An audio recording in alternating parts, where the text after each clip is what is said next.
Okay, चलिए गुरु जी को मन ही मन याद करते हुए आज की क्लास शुरू करते हैं।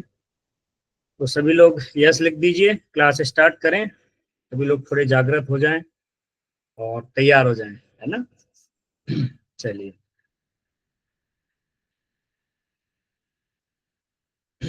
हमारे सभी वुमेन्स थेरेपिस्ट और सभी को जो है इंटरनेशनल वुमेन्स डे की शुभकामनाएं। तो सभी माताओं को मेरा प्रेमपूर्ण नमस्कार और प्रणाम है उनको।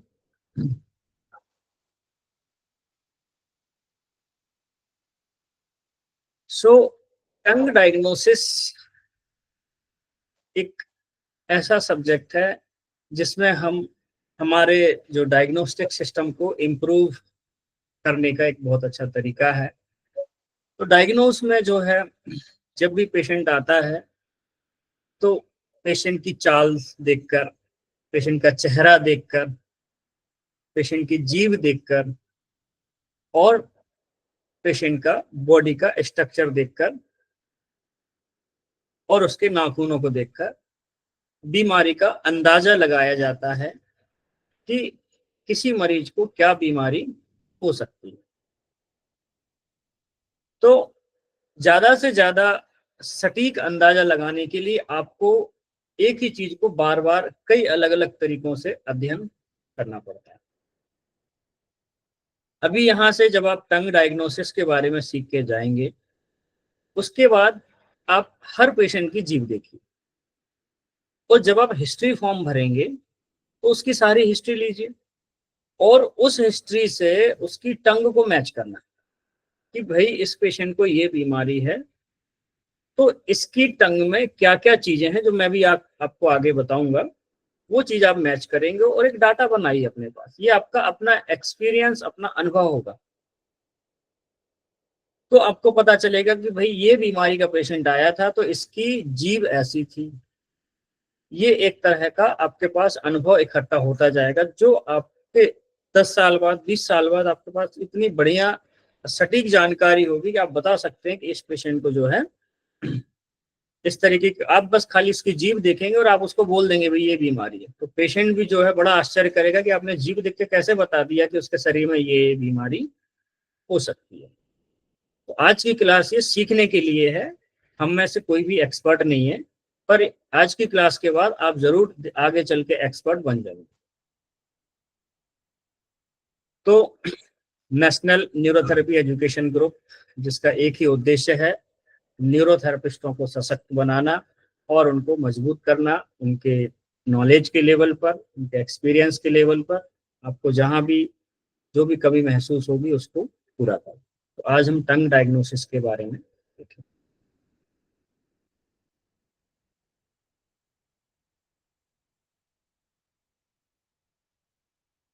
एक स्वस्थ जीभ कैसी दिखती है, आपके सामने पिक्चर है, आप सभी देख पा रहे होंगे। ये जो है, इसमें ना तो कहीं पर कोई कट्स है और ये मॉइस्ट भी है, ड्राई नहीं है। और रंग देखिए इसका एकदम लाइट पिंक है, जो कि होना चाहिए एक नॉर्मल जीभ। तो ये पैरामीटर आपको रखना है। एक तरफ रखनी है नॉर्मल जीभ, दूसरी तरफ जब पेशेंट आएगा उसकी आप पिक्चर लेके दोनों को मिला के देख लीजिए, तो आपको डिफरेंस पता चल जाएगा कि क्या प्रॉब्लम है। जब तक आप नॉर्मल जीभ और बीमार वाले पेशेंट की जीभ के बीच डिफरेंस नहीं करेंगे तो आपको वो सीखने में आसान नहीं रहेगा। इसलिए हमेशा जो है पिक्चर रखिए। तो चाइनीज मेडिसिन में, चाइना में इसके ऊपर स्पेशलाइज्ड एक कोर्स है, टीसीएम बोला जाता है। तो उसके लिए कोर्स होता है, उसके लिए एक मशीन होती है, उसमें वो एनालाइज करते हैं इस जीभ का कलर, शेप, मॉइस्चर और उसकी थिकनेस, बहुत सारे पैरामीटर जीभ के देखे जाते हैं जिससे बीमारी को डायग्नोस किया जाता है। और ये अक्सर एक्यूपंक्चर वगैरह में भी इसका नॉलेज दिया जाता है। तो एक्यूपंक्चर का तो मुझे नॉलेज नहीं है, लेकिन जो हमारे काम की चीज है हम उसको देखेंगे।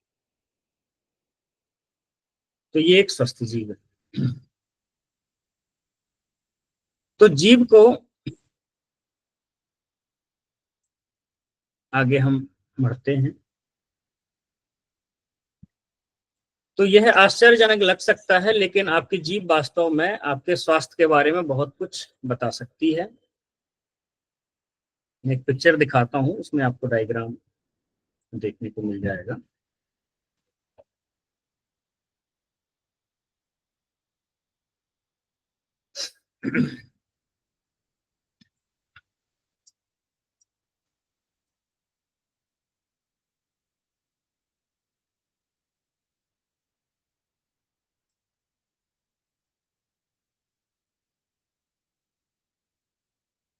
ये आपकी जीभ का डायग्राम।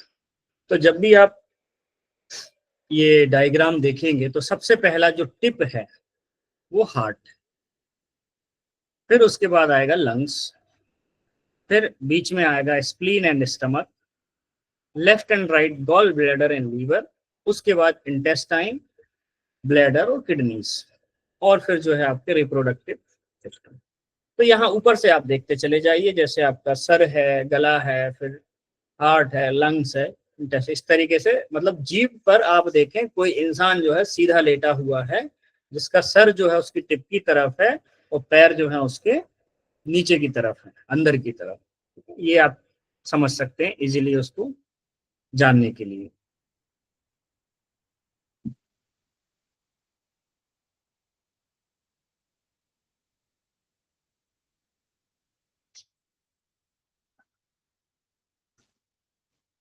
तो जीभ जो है भोजन निगलने खाने में तो सहायता करती ही है और टेस्ट हमें बताती, लेकिन ये स्वास्थ्य स्थितियों और असंतुलन का भी संकेत देती है कि आपके शरीर में कोई बीमारी है, तो उसके बारे में ये बताती है।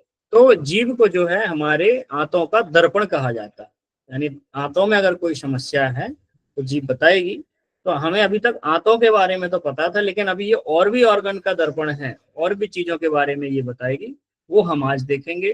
तो किन किन चीजों के बारे में मोस्टली ये बताती है, उसका डाइसेक्शन यहाँ पर आप पिक्चर में देख रहे हैं कि जो टिप है वो बताएगी आपके हार्ट के बारे में, उसके बाद नंबर आएगा लंग्स का, और जीभ का जो मिडिल हिस्सा होगा वो बताएगा आपके स्टमक और स्प्लीन की हेल्थ के बारे में, और गॉल ब्लैडर और लीवर दोनों तरफ जो जीभ के साइड के हिस्से हैं वो बताएंगे, और उसके नीचे जो है फिर इंटेस्टाइन और ब्लैडर, किडनीज, इसके बारे में।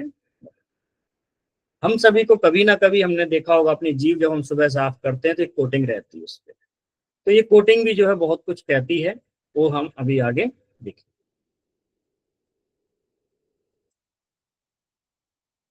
पारंपरिक चीनी चिकित्सा यानी ट्रेडिशनल चाइनीज मेडिसिन में लंबे समय से जीभ को डायग्नोसिस के रूप में यूज किया जा रहा है, और हाल ही के कई वर्षों में जो है जो मॉडर्न मेडिसिन ने भी इसको एक्सेप्ट किया है और अभी इसका यूज करते हैं, जैसे ये डेंटिस्ट वगैरह है, ये लोग इसका यूज करते हैं।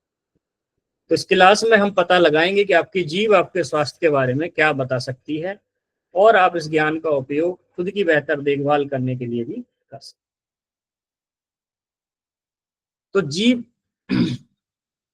की बनावट, रंग और कोटिंग में परिवर्तन शरीर में अंतर्निहित स्वास्थ्य स्थितियों और असंतुलन का संकेत देते हैं।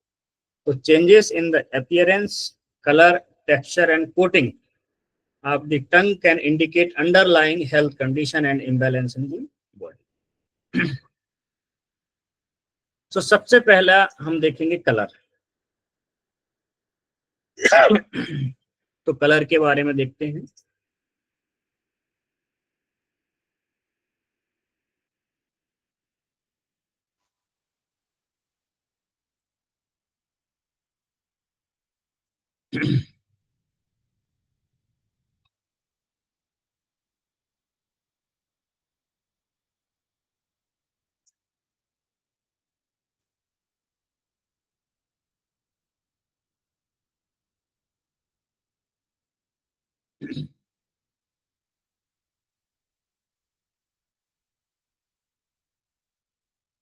तो अभी जो पिक्चर हमने सामने रखी थी उसको हम दोबारा सामने रख लेते हैं।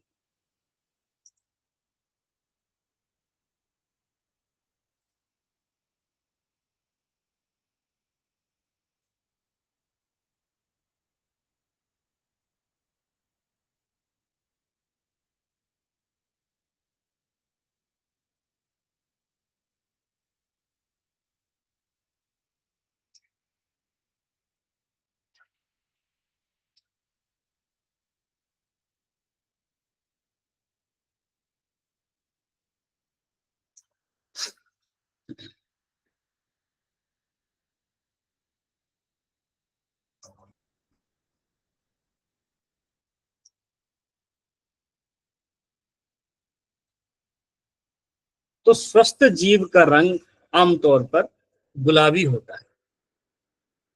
पीला या सफेद रंग एनीमिया या खराब रक्त संचार का संकेत होता है, और लाल रंग जीभ में गर्मी या सूजन का संकेत देता है। और बैगनी या नीली जीभ खराब रक्त संचार या हृदय संबंधी समस्या का संकेत हो सकता है। तो जबान का रंग जो है कैसा होना चाहिए? हल्का गुलाबी होना चाहिए। तो ये जो है एक स्वस्थ जीव की निशानी है और स्वस्थ शरीर की भी निशानी है। तो गुलाबी रंग का होना चाहिए। अगर वह पीला है, नीला है, बैगनी है, तो ये किसी न किसी तरह की बीमारी के बारे में बताए। तो पहला हो गया रंग। तो जैसे ये पिक्चर आप देखें जिसमें आपको पता चलेगा रंग के बारे में।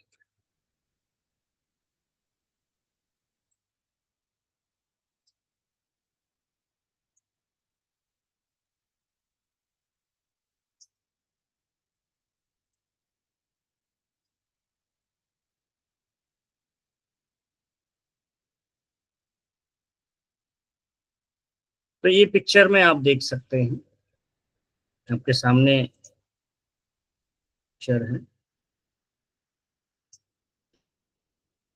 इसमें आप देखिए ये है लाइट पिंक, एक हेल्दी टंग, ठीक है। फिर अगर ये लाल है, बहुत अधिक ज्यादा लाल है, तो ये ब्लड से रिलेटेड डिजीज, हार्ट डिजीज और शरीर में बहुत अधिक गर्मी दिखाता है, ठीक। अगर हल्की ग्रे कोटिंग है तो ये पेट की बीमारी को दिखाएगा, जिसमें गैस्ट्राइटिस है, पेप्टिक अल्सर है, ये आपको दिखाएगा। अगर ब्लू है तो किडनी डिजीज और हार्ट डिजीज के बारे में भी ये बताता है। फिर ये पर्पल जो टंग है वो दिखाएगी कि आपको लंग एंड हार्ट डिजीज। अक्सर जो होल इन द हार्ट के जो केस होंगे या जिनमें ऑक्सीजन की प्रॉब्लम होती है, उन केसेस के बच्चों में आप उनकी जीभ जब देखें तो हल्की जो है पर्पल होती है, वो उनके नाखूनों में भी यहाँ पर जो है ब्लूनेस आ जाती है, तो इसलिए उनको ब्लू बेबी बोला जाता है। तो ब्लू बेबी जो है, उनके यहाँ उनके नाखून है, उनकी जीभ है, वो जो है शरीर में जो है हल्का पर्पलनेस आ जाती है, ठीक है। ब्लूइश दिखेंगे, पर्पल दिखेंगे, तो हार्ट डिजीज, किडनी डिजीज और लंग डिजीज इससे रिलेटेड रहती है। अगर वाइट है तो वाइट जो है डिहाइड्रेशन, फंगल इन्फेक्शन, फ्लू और कफ अगर आपकी बॉडी में ज्यादा होगा तो एकदम एक सफेद और बहुत ज्यादा मॉइस्चर, यानी जीभ आपकी गीली रहेगी, तो वो आपको बताएगा। अगर बहुत ज्यादा गीली है, कफ है, तो वो कफ नेचर बता देगा। अगर डिहाइड्रेशन है तब एकदम क्या होगा, वाइट होगी, फंगल इन्फेक्शन और फ्लू होने पर भी ये होता है। जिनको पिक्चर नहीं दिख रही है वो जो है दोबारा एग्जिट करके फिर से रीज्वाइन हो जाए। कभी कभी थोड़ा नेटवर्क इशू या कुछ ऐसा प्रॉब्लम रहता है, तो फिर से रीज्वाइन होके आप ज्वाइन हो जाइए, तो पिक्चर आपको क्लियर दिखेगी। बाकी लोगों को पिक्चर क्लियर दिख रही है? ठीक है। तो जब पेशेंट को स्टमक में लिवर प्रॉब्लम होगी या जॉइंडिस वगैरह होगा, तो जो है फिर उसको येलोनेस उसमें आ जाएगी। और पिंक जो कलर है, लाइट पिंक है, ये हेल्दी टंग का है, ठीक। तो ये हो गया कलर। तो जीभ में एक क्या देखना होता है, कलर। तो कलर से आपको पता चलेगा कि क्या किस तरह की बीमारी हो सकती है। ये एक ऐसा चार्ट जैसा आप जो है क्लिनिक में लगा सकते हैं, क्योंकि कई बार हम भूल जाते हैं। तो एक चाहे तो चार्ट निकाल लीजिए या कोई पिक्चर निकाल के दीवार में चिपका दीजिए, तो आप भूलेंगे नहीं। वो हमेशा जो है, आपने पेशेंट आया, आपने उसकी कलर देखी, अपन ने मैच किया, कुछ नहीं मोबाइल में ही देख लिया, आप अंदाजा लगा सकते हैं। और जब एक बार मेमोराइज हो जाएगा तो फिर उसकी जरूरत नहीं पड़ेगी। चलिए आगे बढ़ते हैं। तो ये हो गया रंग। फिर है कोटिंग। तो एक पतली सफेद परत, कोटिंग मतलब परत, तो एक पतली सफेद परत को आमतौर पर सामान्य माना जाता है। और एक मोटी सफेद या पीली परत माइक्रोबियल असंतुलन या संक्रमण यानी इन्फेक्शन का संकेत हो सकती है। भूरे या काले रंग की परत खराब मुंह की स्वच्छता, धूम्रपान या पाचन संबंधी समस्याओं का संकेत देती है। तो इसके लिए हम थोड़ा कोटिंग के बारे में आपको मैं दिखाता हूँ।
तो ये कोटिंग अलग अलग डिजीज के हिसाब से या कंडीशंस के हिसाब से अलग अलग कलर में आपको ये दिख सकती है।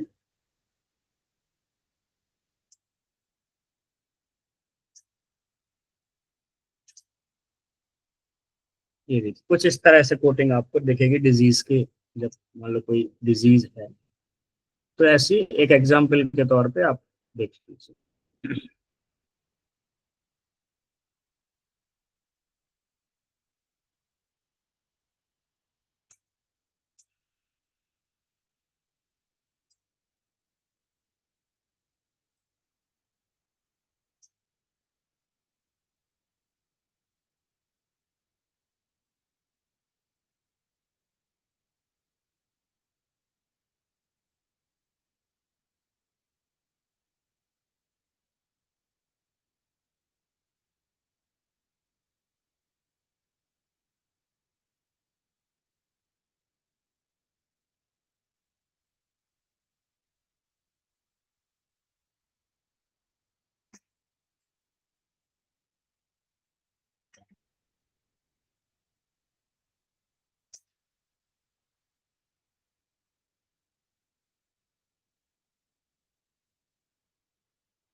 हाँ, आपके सामने ये पिक्चर है। तो कुछ इस तरह की देखिए, ये जो है एक थिक कोटिंग है जो कि सही नहीं है। ठीक है, तो इस तरीके की जो कोटिंग है ये बीमारी का संकेत है। तो इस पे इतनी मोटी तो नहीं, नॉर्मली जो है हल्की पतली परत जो है नॉर्मली सभी को रहती है। लेकिन अगर उस पर बहुत मोटी परत है तो वो जो है डिजीज का संकेत हो सकती है। वो जब वो पेशेंट की हिस्ट्री लेंगे तो आपको क्लियर हो जाएगा कि इसको ये डिजीज है और इससे आपको रिलेट कर सकते हैं। चलिए आगे बढ़ते हैं।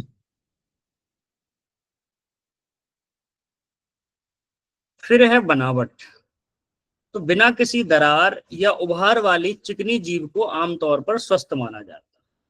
खुरदुरी या जीभ को जो है डिहाइड्रेशन की कमी या फिर पोषक तत्वों की कमी से उसको समझा जाता है। या फिर अगर जीभ में सूजन है, किनारों के आसपास गड्ढे हैं या दांतों से कटी हुई जीभ जैसा आपको दिख रहा है तो वो जो है स्वस्थ जीभ नहीं है।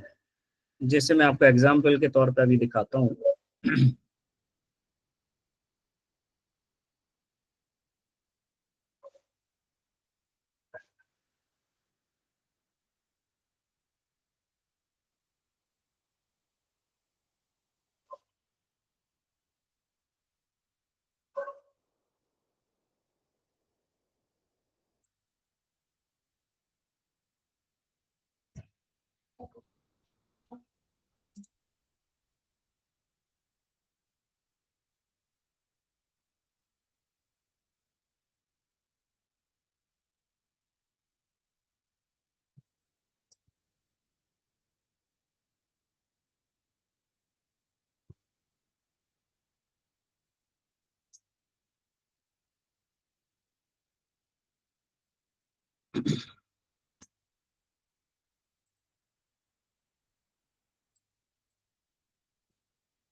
तो ये पिक्चर देखिए,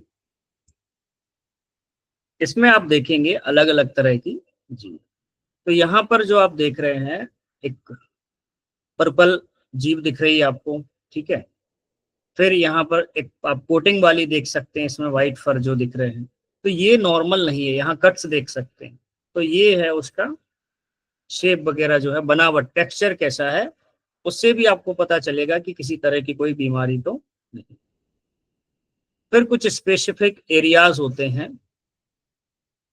सो जीभ की नोक पर लालिमा या दर्द दिल या फेफड़ों की समस्याओं का संकेत हो सकता है, और जीभ के किनारों में बदलाव लीवर या गॉल ब्लैडर की समस्याओं का संकेत हो सकता है। तो जीभ के पिछले हिस्से में बदलाव गैस्ट्रोइंटेस्टाइनल यानी डाइजेशन से संबंधित समस्याओं का संकेत हो सकता है। तो यह ध्यान रखना महत्वपूर्ण है कि जब जीभ का डायग्नोसिस हम करते हैं, तो यह एक तरह का स्टैंड अलोन डायग्नोस्टिक टूल नहीं है। जीभ के साथ हमको और भी चीजों के बारे में डायग्नोस करना है, या डायग्नोस्टिक टूल का, जैसे कि आप ब्लड रिपोर्ट पढ़ते हैं या जो भी चीज है, तो उन बीमारियों के साथ इसका कोरिलेशन करके एक अच्छा डायग्नोस आप कर सकते हैं। तो इसकी अपनी एक सीमाएं हैं, 100% इसका मूल्यांकन नहीं किया जा सकता है, लेकिन ज्यादातर चीजों के बारे में समझा जा सकता है।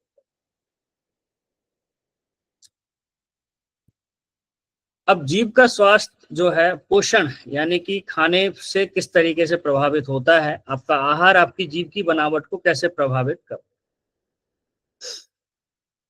सो आहार आपके समग्र स्वास्थ्य को बनाए रखने में महत्वपूर्ण भूमिका निभाता है। सो पहला है इसमें हाइड्रेशन। तो अगर आपकी जीभ, स्वस्थ जीभ बहुत अच्छी है, तो आपको हाइड्रेशन दिखेगा, उसमें बराबर मॉइस्चर दिखेगा। इसमें हम देखेंगे पिक्चर में।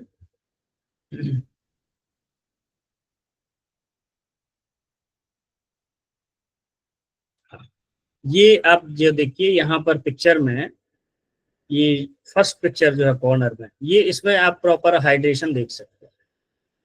तो हाइड्रेट जीभ होना चाहिए, ड्राइनेस नहीं होनी चाहिए। और यहाँ आप नीचे देखेंगे तो यहाँ पर इस पिक्चर में ड्राइनेस बहुत है, ठीक है। तो हाइड्रेशन, तो पानी अगर आपके शरीर में कम है, तो आप जीभ देखकर पता लगा सकते हैं कि उसके अंदर जो है हाइड्रेशन है या नहीं है। तो ये पोषण से संबंधित चीजें हैं, ठीक है। तो एक तो खाना पीना से संबंधित चीजें हम देखेंगे। तो पहला है हाइड्रेशन। तो अगर हाइड्रेशन नहीं है, तो जीभ पे आपको पता चल जाएगा कि ये पेशेंट डिहाइड्रेटेड है या हाइड्रेटेड। पोषक तत्वों की कमी। तो स्वस्थ जीव को बनाए रखने के लिए आवश्यक पोषक तत्वों से भरपूर संतुलित आहार बहुत जरूरी है। तो कुछ विटामिन और खनिजों की कमी से जीभ में कुछ असामान्यताएं हो सकती हैं। उदाहरण के लिए लोहे की कमी से जो जीभ है पीली हो जाती है। तो अगर लोहे की कमी से जीभ पीली हो जाती है, ये आप लिख सकते हैं। आपके पास अगर कॉपी पेन या नोटपैड है, या मोबाइल में लिखने की सुविधा है, जो भी है आप लिख के रख सकते हैं। तो लोहे की कमी से, आयरन की कमी से जीभ में येलोनेस आ सकती है।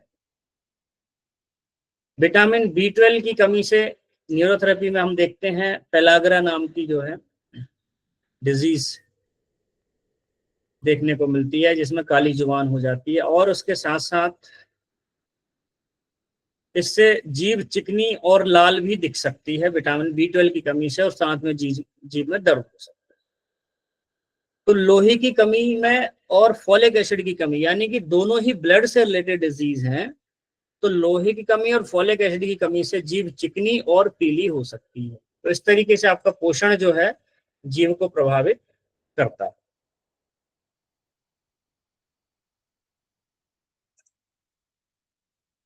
अपने आहार में जो है विभिन्न पोषक तत्वों से भरपूर खाद्य पदार्थ, जैसे फल, सब्जियां, साबुत अनाज, लीन प्रोटीन और हेल्दी फैट के स्रोत शामिल करने से इन पोषण संबंधी समस्याओं को रोकने में और जीभ के स्वास्थ्य को बनाए रखने में मदद।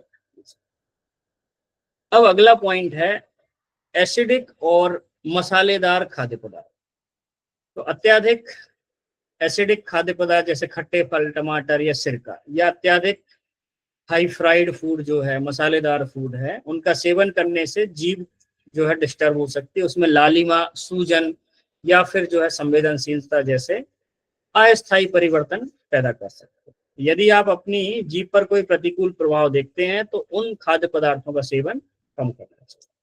तो जब आपकी जीभ में बहुत ज्यादा आपने गर्म चीजें खा ली हैं तो जीभ आपको बताएगी, वो रेड हो जाएगी, तो वो आप देख के उन चीजों को रोक दीजिए। तो जो है कुछ दिन में, 1-2 दिन में वो हीट कम हो जाएगी। यानी जीभ आपके शरीर का संकेत बताएगी कि आपकी बॉडी में क्या चल रहा है। जो खाने से प्रॉब्लम है उस चीज को आपने रोक देना है या उसको आगे नहीं लेना है जब तक कि वो ठीक ना हो जाए। तो ये एक तरह का डायग्नोस्टिक टूल भी है। आगे, मौखिक स्वच्छता। तो जीभ की अगर आप साफ सफाई नहीं रखेंगे तो मुंह में फंगल इन्फेक्शन भी हो जाता है। ठीक है। तो जीभ के स्वास्थ्य को अप्रत्यक्ष रूप से प्रभावित करता है। अगर जो लोग ठीक से ब्रश नहीं करते हैं, जीभ की क्लीनिंग नहीं करते हैं, तो वहां पर कोटिंग बढ़ सकती है, बैक्टीरिया हो बढ़ सकते हैं। तो इसलिए नियमित रूप से दांतों और जीभ का सफाई करना चाहिए, ब्रश करना है, जीभ की क्लीनिंग करनी है और उसको साफ रखना। फिर ये आपको बताती है कि अगर आपने कोई खाना ऐसा खाया है उससे आपको कोई एलर्जी है तो ये भी जो है उसको बता सकते हैं। तो कुछ व्यक्तियों को कुछ विशेष खान पीन से जो है एलर्जी या सेंसिटिविटी का अनुभव हो सकता है। तो ये प्रतिक्रियाएं कभी कभी जीभ में परिवर्तन के रूप में प्रकट हो सकती है। क्या हो सकता है? या तो सूजन हो सकती है, या फिर लालिमा हो सकती है, या फिर जैसे लोगों को पित्ती उछलती है ना, इसका वो जैसे हाइव्स वगैरह हो जाता है, तो चकत्ते पड़ जाते हैं। तो जीभ में भी वो चीज आपको दिखती है। या जीभ में खुजली हो सकती है, एलर्जी अगर हो जाए तो जीभ में खुजली हो सकती है, होंठों में, जीभ में खुजली होती है, एलर्जी। तो ये एक संकेत देता है। तो अगर आपने कुछ ऐसा खा लिया है, गलत खान पीन खा लिया है, तो उससे अगर आपको एलर्जी है तो जीभ आपको बता देती है। तो यदि आपको खाद्य एलर्जी एवं संवेदनशीलता का संदेह है तो उचित मूल्यांकन और मार्गदर्शन के द्वारा जो है आप उसको किसी अच्छे जो डायग्नोसिस करने वाले आदमी हैं या डॉक्टर हैं उनसे आप सलाह लेके कर सकते हैं। उन चीजों को बंद कर दीजिए। तो एक संतुलित आहार बनाए रखना, दूसरा हाइड्रेट रहना, और तीसरा अच्छी मौखिक स्वच्छता, यानी कि अपने माउथ का हेल्दी ख्याल रखना, अभ्यास करना और किसी भी संभावित खाद्य एलर्जी या संवेदनशीलता के बारे में जागरूक होना एक स्वस्थ जीव को बढ़ावा देने के लिए महत्वपूर्ण कारक है। यदि आपको अपनी जीभ की बनावट या किसी भी लगातार बदलाव के बारे में विशेष चिंता है तो उसके लिए प्रोफेशनल की सलाह लेना जरूरी है। तो ये थोड़ी सी जानकारी हुई। अब चूंकि ये जो है टंग डायग्नोसिस है, ये ट्रेडिशनल चाइनीज मेडिसिन का एक बहुत बड़ा टॉपिक है। इसके कोर्सेस होते हैं, इसकी पढ़ाई होती है बकायदा, इसका डिटेल्स में बहुत सारी चीजें। तो ये छोटा सा ओवरव्यू हमने देखा, इसको समझा। अब हम थोड़ा सा डिटेल में प्रवेश करेंगे। तो टीसीएम के बारे में हम जानेंगे और उसी से आगे हम बढ़ते हैं। तो यहाँ से आपको थोड़ी नई जानकारी मिलेगी और कुछ नए वर्ड आएंगे जो आपने या तो सुने होंगे या नहीं सुने होंगे, तो आप समझ सकते हैं। आगे आपको उससे काफी कुछ सीखने को मिलेगा और इसको आप कोरिलेट करेंगे अपनी एसिड अल्कलाइन से। न्यूरोथेरेपी में एसिड अल्कलाइन होता है और चाइनीज मेडिसिन में उसके लिए अलग शब्द है। किसी को मालूम है वो शब्द? अगर मालूम है तो शेयर कर सकते हैं, फिर हम आगे जो है बढ़ते हैं।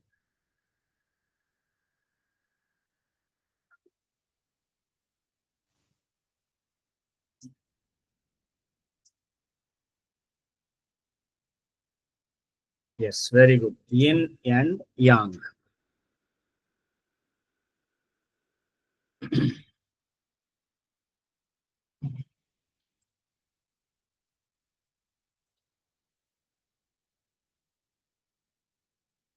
चलिए।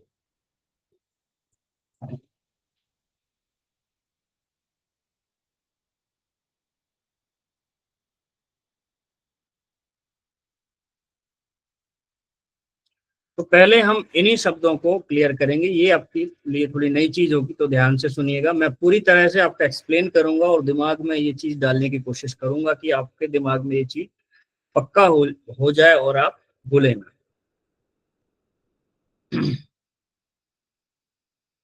हो सकता है पिक्चर में आपको शब्द क्लियर ना दिखाए क्योंकि वो थोड़े फोंट छोटे हैं, उसको मैं थोड़ा बड़ा करने की कोशिश करता हूँ। नहीं तो मेरी आवाज सुनिए और उससे समझने की कोशिश कीजिएगा। सो तीन तरह की एनर्जी है मुख्य रूप से। एक है यन, दूसरी है यांग और तीसरा है ची। इसको की भी बोला जाता है, क्यू आई, की भी बोलते हैं, ची भी बोलते हैं। तो चाइनीज में इसको ची बोला जाता है, ठीक है। हम लोगों के लिए क्यू आई हम लोग की बोल देते हैं। तो यहाँ पर मैं जो शब्द यूज करूंगा वो की शब्द यूज करूंगा, क्यू आई उसका मीनिंग आप समझ लीजिए। तो यिन यांग और ची ये क्या होते हैं? तो यिन यांग और ची ये चीनी दर्शन शास्त्र और संस्कृति में महत्वपूर्ण अवधारणाएं हैं। यिन और यांग जो है विपरीत लेकिन एक दूसरे की पूरक ताकतों का प्रतिनिधित्व करते हैं। और जो की है या जो ची है वो ब्रह्मांडी ऊर्जा या जीवनी शक्ति को दर्शाता है। आपने एक पिक्चर देखी होगी जिसमें एक मछली व्हाइट जैसी होती है, यानी एक सर्किल में व्हाइट, एक तरफ व्हाइट एक तरफ ब्लैक और बीच में डॉट होते हैं। वो दिखाता है एक शक्ति जो है एक फेमिनाइन और एक पुरुष शक्ति को वो दिखा। तो यहाँ पर जो यिन है वो दिखाएगा आपके अंदर स्त्री तत्व को और यांग जो है वो दिखाएगा पुरुष तत्व को, ठीक। तो यहाँ पर यिन एंड यांग से जो है मीनिंग आप समझ लीजिए। यिन मतलब YIN, इसको स्त्री तत्व से माना जाता है, अंधेरे से इसका संबंध मानते हैं। निष्क्रियता, शिथिलता, आलसपन, इससे इसका एक संबंध है। और शीतलता यानी कि ठंडापन, इसको जोड़ा जाता है, ठीक। यिन। और न्यूरोथेरेपी में से हम क्या बोलेंगे? अगर यिन के बारे में हम बात कर रहे हैं तो न्यूरोथेरेपी में इसका रिलेशन क्या होगा?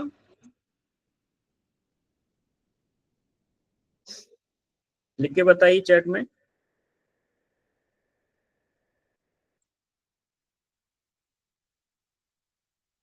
नहीं, यिन मतलब यहाँ पर एल्कलाइन होगा, ठीक है। हाँ जी, एल्कलाइन होगा इसमें, क्योंकि एल्कलाइनिटी का संबंध किससे है? ठंडेपन से है, डाइल्यूशन से है, ठीक है।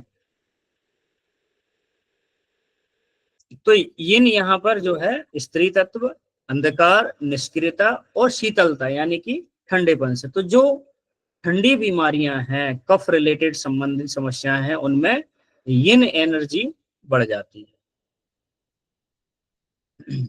और अगली है यांग।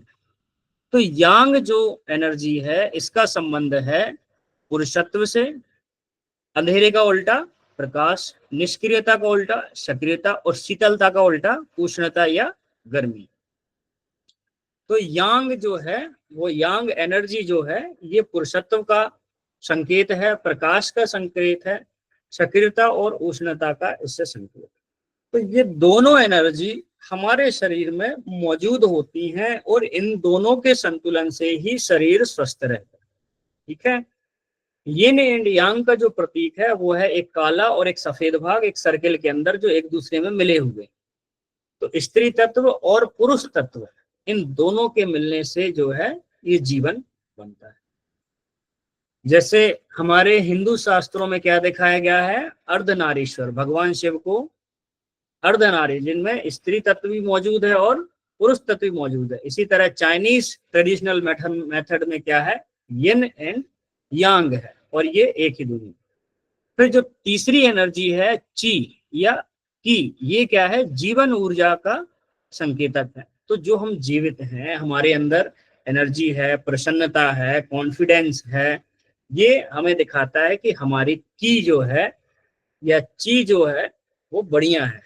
जैसे ना आप कोई व्यक्ति है उदासी, डिप्रेशन, उसमें सुस्तीपन, ये सब चीजें जो है ये समझ सकते हैं कि उस व्यक्ति में जो है की एनर्जी जो है कम हो गई है, उसकी जीवन ऊर्जा कम। तो इंसान के अंदर मौजूद प्राणिक ऊर्जा जो है उम्र के साथ साथ कम होती चली जाती है। इसीलिए आप देखेंगे एक उम्र के बाद लोगों का उत्साह कम हो जाता है और नकारात्मकता उनमें बढ़ती चली जाती है। तो इसका संबंध जो है की एनर्जी से है।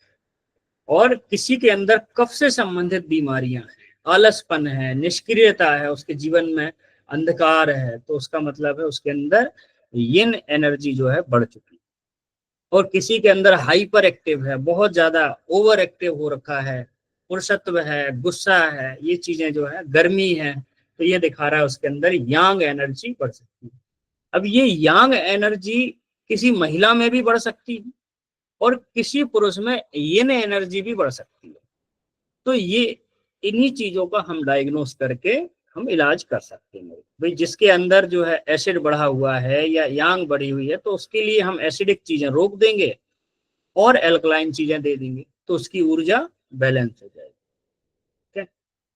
हाँ जी सुमन जी, आपने जो है हैंड रेज किया है, तो आप पूछिए, फिर हम जो है कंटिन्यू करेंगे, क्योंकि इससे फिर लिंक टूट जाती है। बोलिए आप क्या कहना चाह रहे हैं। मैंने माइक्रोफोन ऑन कर दिया है।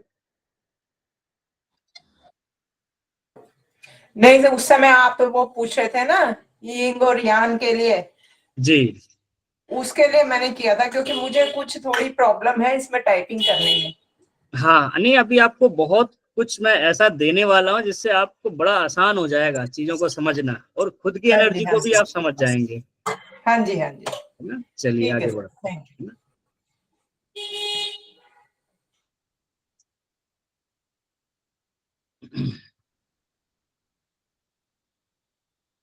ठीक, तो यिन यांग और की न्यूरोथेरेपी में एसिड, एल्कलाइन और प्राण ऊर्जा। फिर और हम थोड़ी गहराई में जाएं तो इड़ा, पिंगला और सुषुम्ना। इड़ा जो है ठंडी है, इड़ा और पिंगला जो है गर्म है। फिर इसमें चंद्र नाड़ी, सूर्य नाड़ी और सुषुम्ना नाड़ी। तो देखिए दुनिया के किसी भी संस्कृति में चीजें वही हैं, नाम बदल जाता है, लोगों की समझ बदल जाती है, पर चीजें होती वही। अब आगे इन्होंने और बताया है, उदाहरण के लिए देखते हैं, तो यिन जो है वो है चंद्रमा, पृथ्वी तत्व, स्त्री तत्व, नकारात्मकता और शीतलता। यांग जो है वो है सूर्य का प्रतीक है, आकाश का प्रतीक है, पुरुषत्व का प्रतीक है, सकारात्मकता का प्रतीक है और उष्णता का प्रतीक। और की जो है वो हमारी जो श्वास है, रक्त है और ऊर्जा है, उसका प्रतीक। तो संक्षेप में देखा जाए तो यिन यांग ब्रह्मांड में संतुलन और पूर्णता का प्रतिनिधित्व करता है, जबकि की या ची जीवन शक्ति या ऊर्जा को दर्शाता है। टीसीएम टंग डायग्नोसिस, ये हम देखते हैं।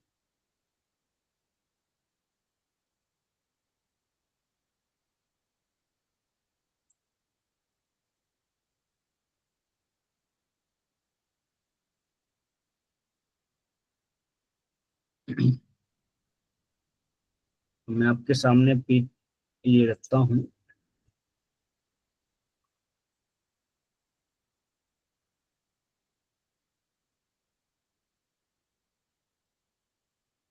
तो ये है टीसीएम टंग डायग्नोसिस। टीसीएम टंग डायग्नोसिस के अनुसार आपका ये हार्ट रहेगा टिप के ऊपर, उसके बाद लंग्स का नंबर आएगा, फिर स्प्लीन एंड स्टमक, और नीचे जो है फिर किडनी, ब्लैडर एंड इंटेस्टाइन, और बाजू में लीवर एंड गॉल ब्लैडर की हेल्थ के बारे में हम। स्ट्रेंथ ऑफ टंग डायग्नोसिस, तो इसमें हम कैसे करेंगे, तो पहला है how to observe the tongue. तो टंग को देखने का तरीका क्या हो, तो पहला लाइटिंग। तो एक गुड लाइटिंग होनी चाहिए, नेचुरल लाइट हो, उसमें आप पेशेंट को देखेंगे। ठीक है, ऐसा ना हो कि क्लाउडी और डार्क जगह में आप देखेंगे तो उसमें क्लियर आपको डायग्नोसिस नहीं होगा। ठीक, तो ऐसी जगह हो जहां प्रॉपर लाइट हो और हवादार कमरा हो, डार्कनेस ना हो। दूसरा है, जब भी आप किसी की टंग देखेंगे तो 15 से 20 सेकंड के लिए उसको बाहर करने के लिए बोलेंगे, इससे ज्यादा नहीं करना। ठीक है। फिर उसके बाद जो है, तो इससे आप देख सकते हैं पिक्चर से, तो 15 से 20 सेकंड में देख के आपको एक पिक्चर मिल जाएगी, या चाहे तो फोटो निकाल लीजिए, फोटो निकाल के भी आप बाद में और डिटेल में देख सकते हैं। शुरुआत में आप तुरंत वहां पर जो भी आपके दिमाग में आता है वो आप देख लीजिए। तो पहला क्या देखना है आपको, यिन एंड यांग, यानी कि ठंडा है या गर्म, हॉटनेस या कोल्डनेस। तो कोल्डनेस कैसे पता चलेगी और हॉटनेस कैसे पता चलेगी? तो अगर हॉटनेस है तो जीभ क्या होगी, लाल होगी, उसमें रेडनेस होगी ज्यादा। ठीक है। या पिंक है तो उसका कलर कैसा है, पिंक से कुछ दूसरा है, क्योंकि नॉर्मल कलर क्या है, पिंक है, लाइट पिंक। ठीक है। फिर उसमें आप कोटिंग देख लीजिए, तो पहला देख लीजिए, उसमें 15 से 20 सेकंड के लिए जीभ बाहर निकालने को बोलिए, और उसके बाद उसको आप देखिए उसका कलर कैसा है, मॉइस्चर कैसा है, उसमें कोटिंग किस तरह की है, कट कौन सी जगह पर कट लगे हुए हैं, कट कहाँ कहाँ पर है। तो ये जब आप टीसीएम का डायग्नोसिस इस तरीके से आप रखेंगे तो आप ये जगह ये देख के अपना पता लगा लीजिए, भाई टक कट कहाँ पर है, स्प्लीन या स्टमक की जगह पर है, या हार्ट की जगह पर है, लंग्स की जगह पर है, कहाँ पर है कट्स। कट्स देख लीजिए, कोटिंग कहाँ पर ज्यादा है, क्या लंग्स के एरिया में है, हार्ट के एरिया में है, या किडनी ब्लैडर के एरिया में। ठीक है। तो ये आप देख सकते हैं। ये हो गया। तो एक हो गया लाइट, दूसरा हो गया टाइमिंग। ठीक है। फिर उसमें आप देख लीजिए कि उसकी जो कोटिंग है वो थिक है या कम पतली है, वो आपको पता चलेगा। फिर उसके बाद जो है हम आगे उसमें और चीजें डायग्नोस करेंगे, उसमें स्वेलिंग है, मोटापन है, कहीं पे किसी खास हिस्से में स्वेलिंग है क्या, वो हम देखेंगे। ठीक है।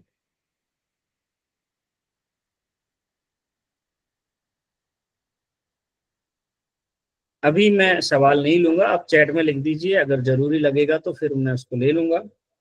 हम आगे बढ़ेंगे क्योंकि टॉपिक काफी लंबा है, अगर जरूरत पड़ेगी तो सेकंड क्लास में शायद लेनी पड़ सकती है। लिमिटेशंस क्या है इसकी? तो limitation of tongue diagnosis, so the tongue does not always reflect all aspect of condition. तो ये सभी तरह की चीजों को कई बार नहीं बता पाती है ना? तो लीवर के बारे में है, कुछ चीजें बताएगी, कुछ चीजें नहीं बता सकती। तो जितना ज्यादा हमको जानकारी होगी वो एक्सपीरियंस से ही हमको क्लेरिफाई होता जाएगा।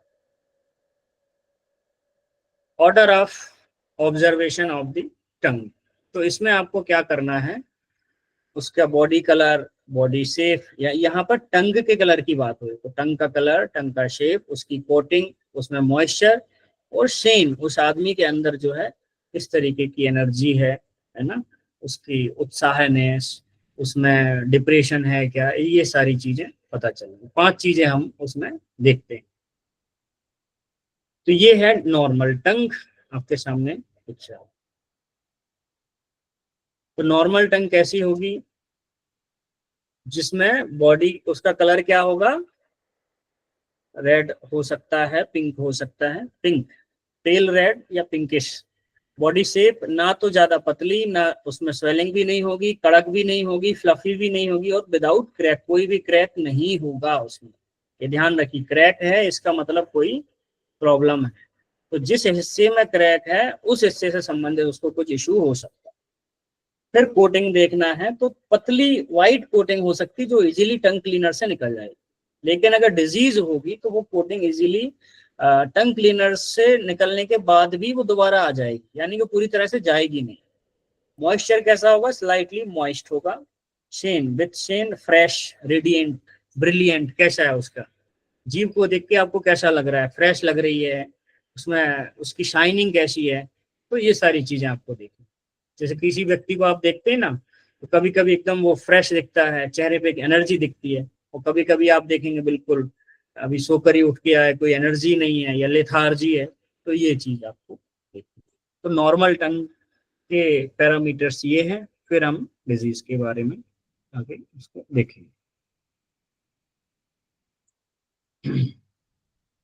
ओके, यहाँ तक सभी को समझ में आया? किसी को पानी वगैरह पीना है तो पी लीजिए।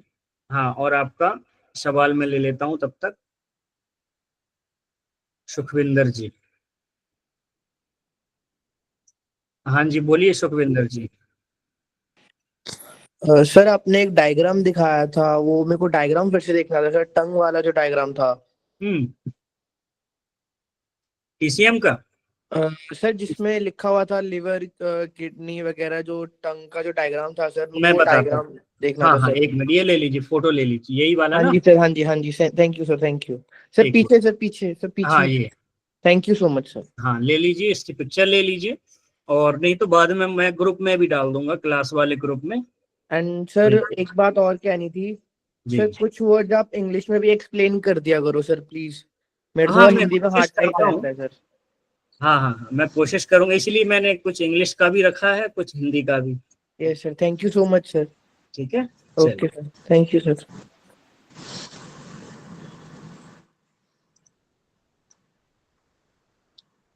सो आगे बढ़े।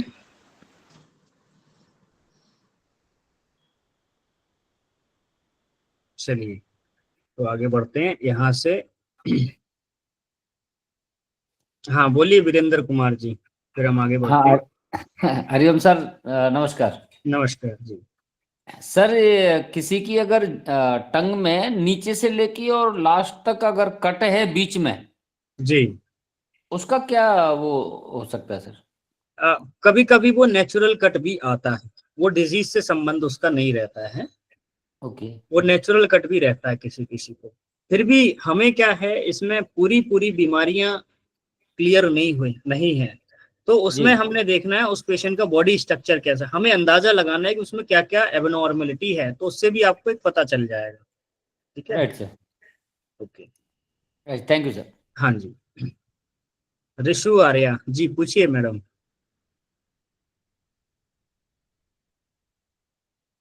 जिन्होंने हैंड रेस किया है फटाफट पूछ लीजिए, फिर आगे बढ़ना है। Good evening sir. Good evening. Sir मेरा क्वेश्चन था, अभी आपने एक बीच में ना चैप्टर ऑन किया हुआ था यंग वाला। हाँ हाँ जी। सर वो थोड़ा सा मुझे इंग्लिश में एक्सप्लेन करेंगे? एक्चुअली आपने जो बताया ना कि वो मुझे सर उसको एक बारी प्लीज थोड़ा सा एक्सप्लेन करेंगे इंग्लिश में? मेरे को एक्चुअली समझ में नहीं आया। तो यिन जो है फेमिनाइन एनर्जी है, हम्म। डार्कनेस का प्रतीक है, और ओके। लो एनर्जी का प्रतीक है वो। एंड ये मून की नेचर क्या है, ठंडी है ना। Yes sir. ठीक है, तो ये हो गया इन। और यांग क्या है, इसमें हीट होगी, और इनमें ओके क्या सर। होगी, कोल्डनेस होगी। तो चंद्रमा जैसे ठंडा होता है, तो चंद्रमा का उल्टा क्या होगा, सूर्य होगा, सन होगा। Yes sir. ठीक है। सो जो यिन है वो फेमिनाइन एनर्जी को दिखाता है, और यांग जो है पुरुष एनर्जी को दिखाता है ना, मेल एनर्जी को। Okay okay. ठीक है, इसमें हीट होगी, उसमें ओके सर, कोल्डनेस होगी। ठीक है। Thank you sir. ओके, तो ये चीजें हैं। बाकी मैं आप सबको एक पीडीएफ दूंगा, आप लोग उसको पढ़ना, टीसीएम को, तो इंग्लिश में है वो, तो आप जिन लोगों को इंग्लिश आता है वो अच्छे से पढ़ सकते हैं उसको।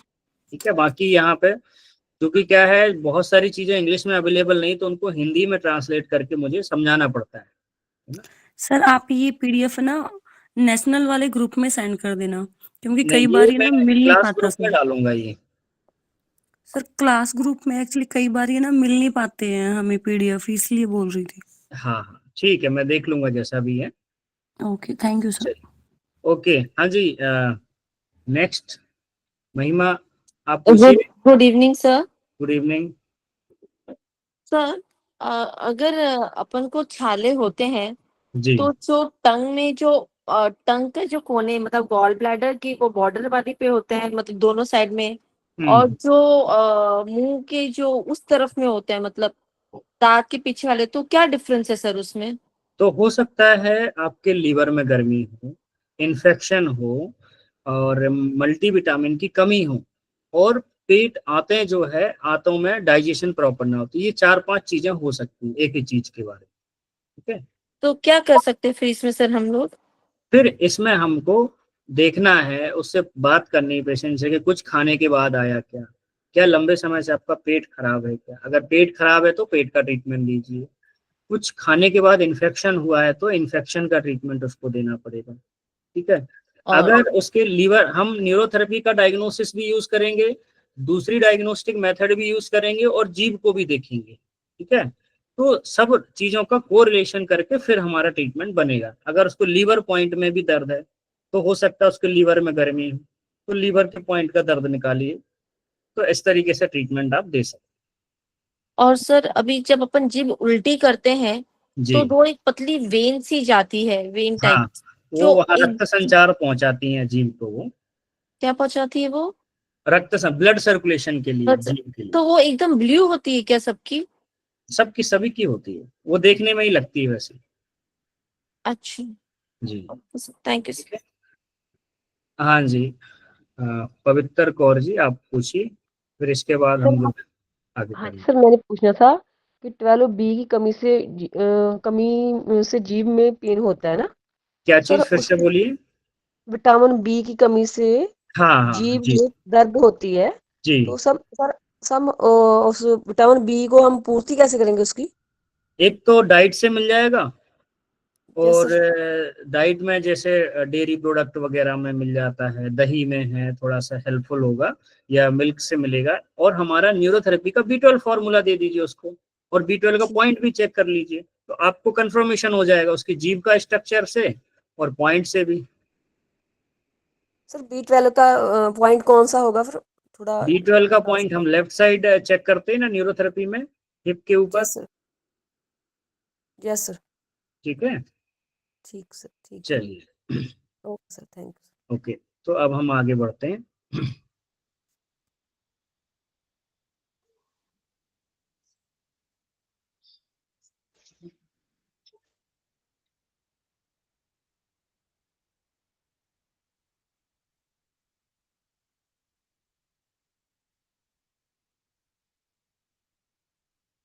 सो नॉर्मल टंग जो है उसमें उसका कलर हल्का सा पिंकिश, उसमें कोई कट्स नहीं होंगे, ना बाजू में ना बीच में, ठीक। उसमें कोटिंग हल्की सफेद कोटिंग होगी, मॉइस्चर उसमें दिखेगा, ड्राइनेस नहीं होगी, और फ्रेश और रेडिएंट होगी, चमकदार और फ्रेश दिखेगी एकदम ना। ये नॉर्मल टंग।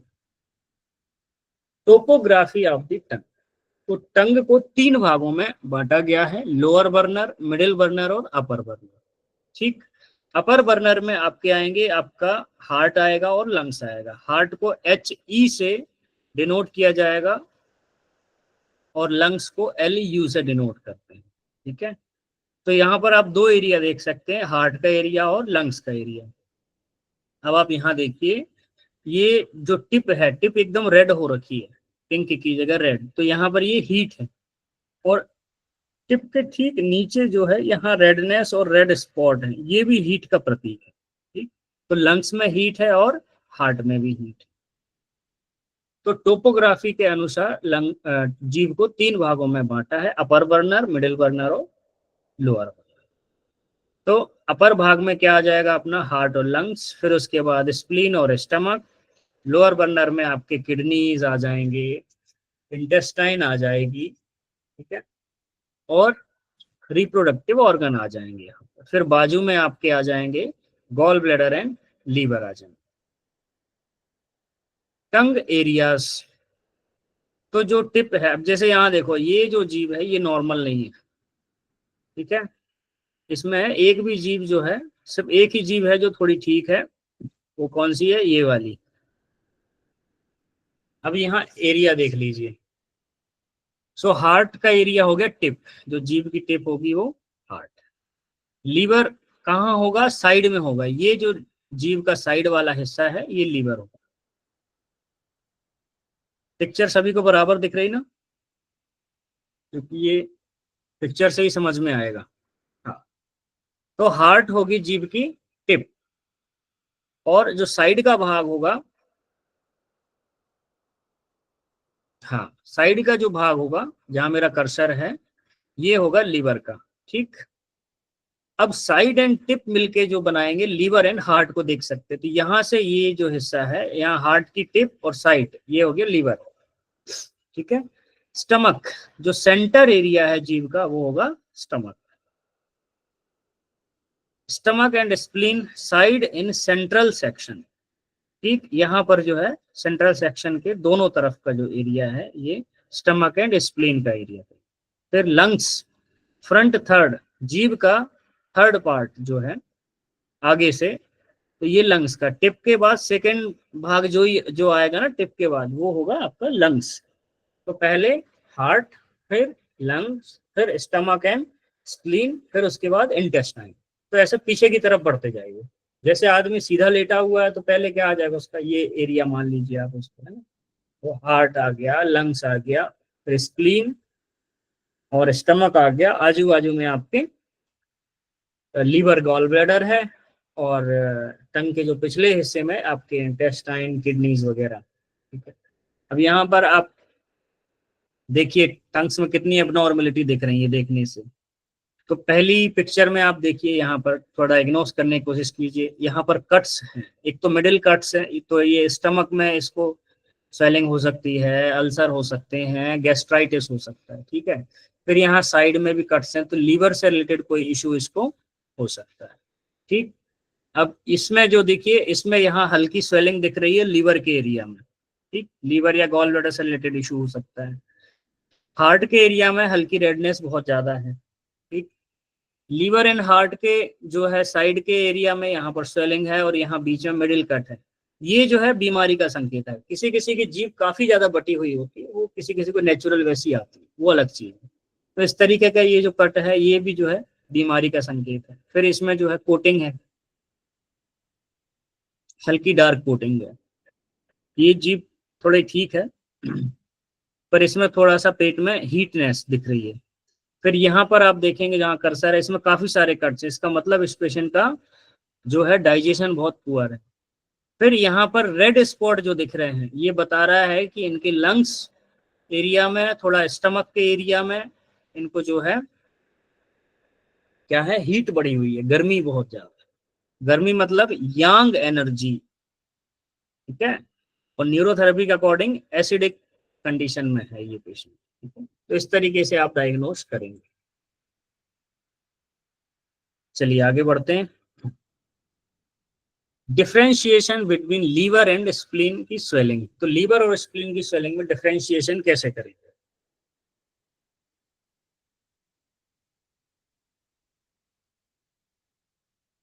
तो लीवर का जो हिस्सा है, ये साइड का हिस्सा माना जाता है। ठीक, इसका आधा हिस्सा, ये कंप्लीट हिस्सा जो है लीवर को डिनोट करेगा, जो भी कंप्लीट लाइनिंग है, ये स्वेलिंग को दर्शा रहा है। यहाँ पर स्वेलिंग में क्या होगा, हल्का उठा हुआ हिस्सा रहेगा। तो चाइनीज ट्रेडिशनल मेथड में स्प्लीन का बहुत बड़ा रोल है, जो की एनर्जी को डिनोट करता है। तो जिस व्यक्ति में प्राण ऊर्जा की कमी होगी, उसका स्प्लीन भी कमजोर होगा, ऐसा चाइनीज मेडिसिन में माना जाता है। उसके बारे में भी हम आगे जो है डिटेल में देखेंगे, वो सारी चीजें भी मैंने तैयार कर रखी हैं आप लोगों को बताने के लिए। ठीक, चेस्ट या ब्रेस्ट का एरिया। तो the chest area is on the side of the tongue between the centre part and the tip. The chest area reflect the pathology of 3 organ, heart, lungs और ब्रेस्ट। अब यहाँ पर जो पिछली picture में बताया था कि ये पूरा जो है लीवर का है, लेकिन अगर किसी को स्प्लीन में स्वेलिंग होगी तो उसके इस हिस्से में स्वेलिंग दिखेगी, यहाँ पर। ठीक, जहाँ ये दिख रहा है, ये देखिए, ये जो ब्लैक मार्क दिख रहा है, ये यहाँ पर स्वेलिंग दिखेगी। तो उसमें आपको चेक कर लेना है, लीवर से रिलेटेड इशू है, अगर स्प्लीन में भी दर्द है तो स्प्लीन से आप उसको डिनोट कर लीजिए। इसी तरह से इसका जो आगे का हिस्सा है, लीवर वाला ही हिस्सा, जब आगे के कॉर्नर्स पे जाएंगे तो ये ब्रेस्ट के एरिया आ जाता है। तो यहाँ पर देखिए, ये हार्ट का है, फिर लंग्स का है, और लंग्स के ठीक बाजू में जो एरिया आएगा वो ब्रेस्ट आएगा। तो यहाँ पर अगर स्वेलिंग है या टीथ मार्क है कट इस तरीके से, ये आप देखिए, जैसे यहाँ पर ये है ना, तो ऐसे अगर मार्क्स हैं तो ये ब्रेस्ट से रिलेटेड किसी प्रॉब्लम को दर्शाते हैं। हो सकता है ब्रेस्ट में कैंसर हो, कोई गठान हो, या किसी तरह की कोई प्रॉब्लम हो, तो वो वहां पर आप एक अंदाजा लगा सकते हैं। तो वो एरिया कौन सा होगा? ब्रेस्ट का एरिया, ठीक जो है लंग्स के आजू बाजू और हार्ट के बाजू में आएगा, नजदीक में, ठीक। तो ये ब्रेस्ट एरिया कहलाए। तो अगर इसमें क्या हो सकता है, कलर चेंजेस हो सकता है, पर्पल हो सकता है या रेड हो सकता है, जो कि कैसा होना चाहिए? पिंक होना चाहिए। बॉडी शेप चेंज हो सकती है, जिसमें या तो वहां सूजन होगी या टीथ मार्क हो। सूजन किस तरीके की दिख सकती है आपको? जैसे देखिए ये फूला हुआ है ना, इस तरह से हो सकता है। फिर रेड पॉइंट्स हो सकते हैं, तो यहाँ हीट हो सकती है। फिर कोटिंग, क्या व्हाइट कोटिंग है या ब्लैक पॉइंट है, वो भी आपको इसमें दिख जाएंगे। It is important to differentiate between changes in the sides due to the liver, spleen और chest। ठीक, इनमें डिफरेंशिएट करेंगे, आपको मैं बताता हूं पिक्चर में। ये पिक्चर देखिए चेस्ट एरिया में, इसमें ब्रेस्ट का एरिया एकदम क्लियर कट दिख रहा है। ये देखिए यहाँ पर जो है, ये है हार्ट एरिया, ये है लंग्स एरिया और इसके बाजू में ये ब्रेस्ट एरिया। अब यहाँ पर स्वेलिंग है ये, तो ये किसी ना किसी तरह की बीमारी को। स्टमक और स्प्लीन का एरिया ये है मिडिल में, इसमें देखिए कोटिंग ज्यादा है, तो ये कोई इश्यू है। लीवर का एरिया देख लीजिए, ये जो पूरा एरिया है आगे तक, दोनों तरफ साइड का एरिया लीवर का, ठीक। साइड का एरिया लीवर का, टिप का एरिया हार्ट का, उसके बाद वाला लंग्स का, उसके बाजू में जो है यहाँ पर आप देखें ये ब्रेस्ट का एरिया है। चेस्ट का एरिया ये पूरा कहलाएगा, जिसमें आपका हार्ट भी आ जाएगा और लंग्स भी आ जाएगा। स्टमक स्प्लीन मिडिल में आ जाएगा, ठीक है। आगे differentiation between liver, stomach, spleen and chest, ठीक। तो लीवर साइड वाला एरिया है, broad band middle section, ST, stomach and spleen.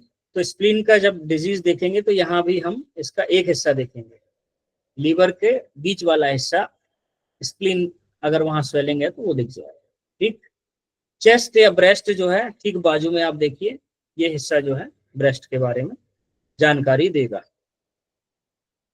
आगे the chest area reflect pathologies of the lungs, heart और breast, but in a western medical sense a change in the chest area में involve a change in colour और body. तो आप यहाँ पर देखिए, ये इसके जो है दोनों तरफ ब्रेस्ट के एरिया में ब्लैक स्पॉट है, ठीक है। ये हार्ट का एरिया। तो इन्होंने आगे दिखाया है कि जैसे जीभ और होंठ में डार्क लिप्स हैं, तो इसी तरह के जो सिम्टम्स उसके नाक पर भी दिख रहे हैं। तो ये कहीं ना कहीं हमारी जीभ का, क्योंकि ये अपर भाग है ना, ये एरिया जो है हमारा, यहाँ पर लंग्स और हार्ट को दिखाया गया, पर होगा तो अपर का पूरा हिस्सा ही आएगा, तो पूरा हम देख सकते हैं। तो कहीं ना कहीं वो चीज आपको दिख जाएगी। तो डार्क लिप्स हैं, स्पॉट हैं, तो वही डार्क मैक्यूल्स कहाँ दिख रहा है? उसकी नोज के ऊपर। हो सकता है आपको उसको चेहरे में पिगमेंटेशन हो या ब्रेस्ट पे पिगमेंटेशन ज्यादा दिखे, तो जिस एरिया में प्रॉब्लम है वहां पर होने की संभावना है। जो आप उससे पूछेंगे तो आपको पता चलेगा। ये देखिए कितनी खतरनाक समस्या इसमें दिख रही है। Example of lung pathology manifesting in the chest area are chronic asthma और chronic emphysema। तो इस केस में आपको क्या देखेगी? जीभ में सूजन होगी और पॉसिबल। अब आप देखिए चेस्ट एरिया में इनकी क्या हालत हुई है। एक तो देखो यहाँ कट्स हैं, स्टमक इंटेस्टाइन की यहाँ पर देखो बैंड बजी पड़ी है, ठीक है। कट्स हैं स्प्लीन के एरिया में और स्टमक के, ठीक। फिर यहाँ देखिए इनके जो है ब्रेस्ट एरिया में भी स्वेलिंग है, यानी कि पूरा चेस्ट एरिया जो है स्वेल हो रखा है, ठीक है। तो लंग डिजीज है। एक और चीज, कोटिंग देखिए कितनी हार्ड कोटिंग है और थिक कोटिंग है, ठीक। अब यहाँ पर उसका कलर देखिए, पर्पल होने की पर्पल है इसका, जो कैसा होना चाहिए? पिंकिश होना चाहिए। और स्वेलिंग अलग दिख रही है जीभ में, और बहुत ज्यादा मॉइस्चर है। तो जब लंग डिजीज होगी तो जीभ में मॉइस्चर होगा, हमेशा पानी आता रहेगा उसको, है ना, पानी पानी फील होगा। और यहाँ पर देखिए हल्का सा एक अल्सर भी दिख रहा है, तो ये क्या है? लंग डिजीज के बारे में दिखा रहा है। आगे apart from a purple colour and swelling, इसके अलावा भी जो है आप उसमें टीथ मार्क्स भी देख सकते हैं। तो टीथ मार्क्स भी जो है किसी डिजीज का संकेत है। तो ये टीथ मार्क इस तरीके से होंगे, है ना, ये देखिए। तो ब्रेस्ट एरिया में टीथ मार्क है, लेफ्ट में भी है राइट में भी। तो teeth mark breast area on right side, ये देख लीजिए। तो red point breast area on right side, तो रेड पॉइंट क्या डिनोट करेंगे, हीट, यानी कि यांग एनर्जी उसके अंदर है, ठीक। फिर no coating breast area left, यहाँ पर किसी तरह की कोटिंग नहीं।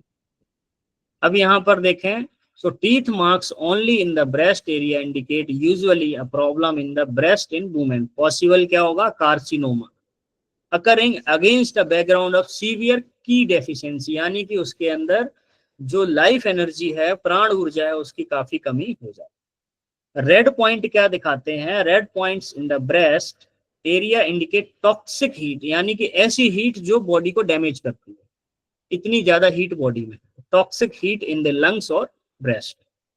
फिर the absence of coating in the breast area indicate a possible problem in the breast in women occurring against a background of yin deficiency। yin deficiency यानी कि coldness की कमी को ये दिखाता है। ब्रेस्ट एरिया में जो है क्या होना, टीथ मार्क्स, ये कोटिंग नहीं होना, द एब्सेंस ऑफ कोटिंग।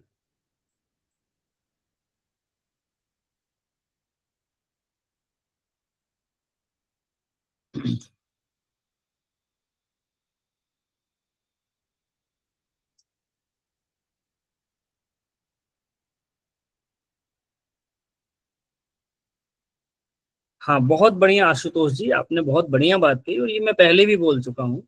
जीव को देखिए, पेन पॉइंट चेक करिए, पेशेंट की रिपोर्ट पढ़िए, सभी चीजों को कोरिलेट कीजिए, और फिर एक अपना कंक्लूजन बनाइए कि उस पेशेंट को क्या बीमारी है, और फिर उसके हिसाब से बढ़िया ट्रीटमेंट डिसाइड कीजिए, पेशेंट ठीक होगा आपका। ऐसा हो ही नहीं सकता कि पेशेंट ठीक ना हो। तो इसीलिए तो हमें अपना डायग्नोसिस अच्छा करना है ना। अगर हम कहीं अपने पॉइंट में पीछे रह जाते हैं तो हमको जीव का सहारा मिल जाएगा। वहां से नहीं समझ में आ रहा है तो पेशेंट की रिपोर्ट पढ़ लीजिए, उसके नाखून देख लीजिए, उसका चेहरा देख लीजिए। ये सब चीजें हम सीखेंगे अभी डिटेल में। अभी हमें थोड़ी थोड़ी जानकारी, पर हम डिटेल में सीखेंगे। तो तभी जितने हमारे न्यूरोथेरेपिस्ट हैं उन सभी को जो है अपना डायग्नोसिस मजबूत करना है। अगर डायग्नोसिस वीक है तो बीमारी पकड़ में आएगी नहीं, बीमारी पकड़ में आएगी नहीं तो बीमारी ठीक होगी नहीं। तो जितना बढ़िया और सटीक आपका डायग्नोसिस होगा उतना बढ़िया आप ट्रीटमेंट देंगे और उतना ही बढ़िया पेशेंट का रिजल्ट आएगा। इसमें दोनों का ही भला है ना। आपकी यश और कीर्ति बढ़ेगी और पेशेंट ठीक होगा। चलिए,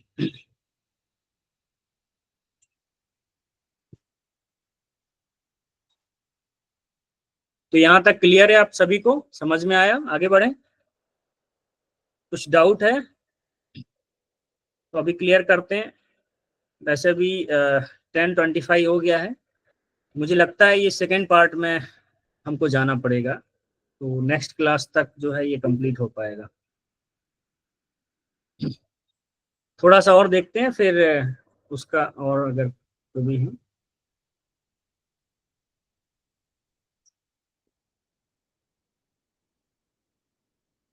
अगर स्वेलिंग है वहां पर तो हो सकता है उनको इंटरनल कोई तो भी प्रॉब्लम है, वो आपको फाइंड आउट करना है ना।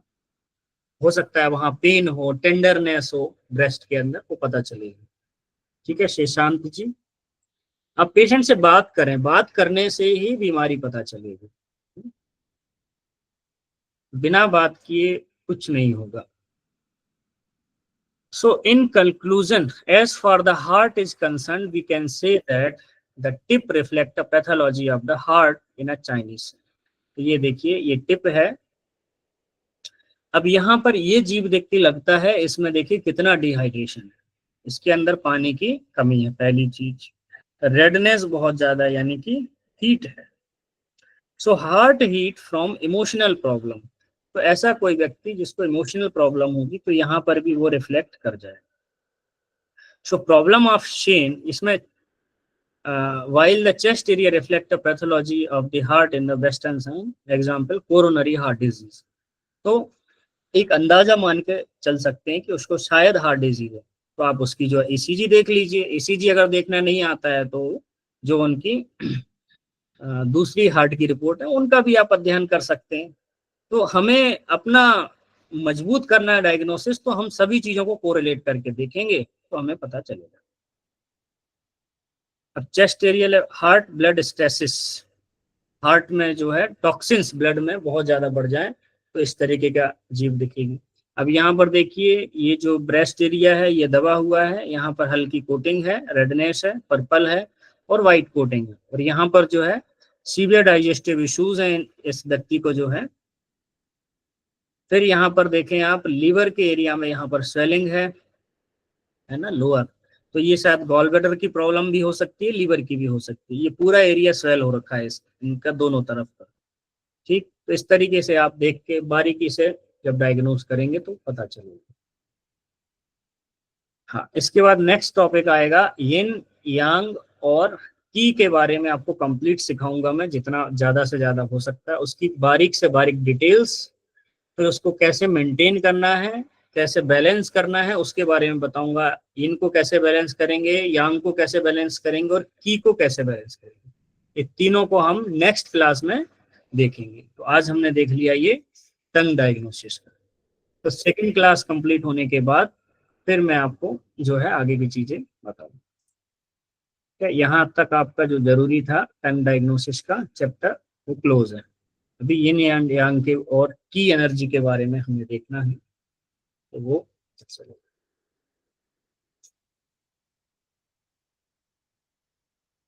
और कुछ डिटेल रहेगी तो हम आगे की क्लास में इंक्लूड कर लेंगे।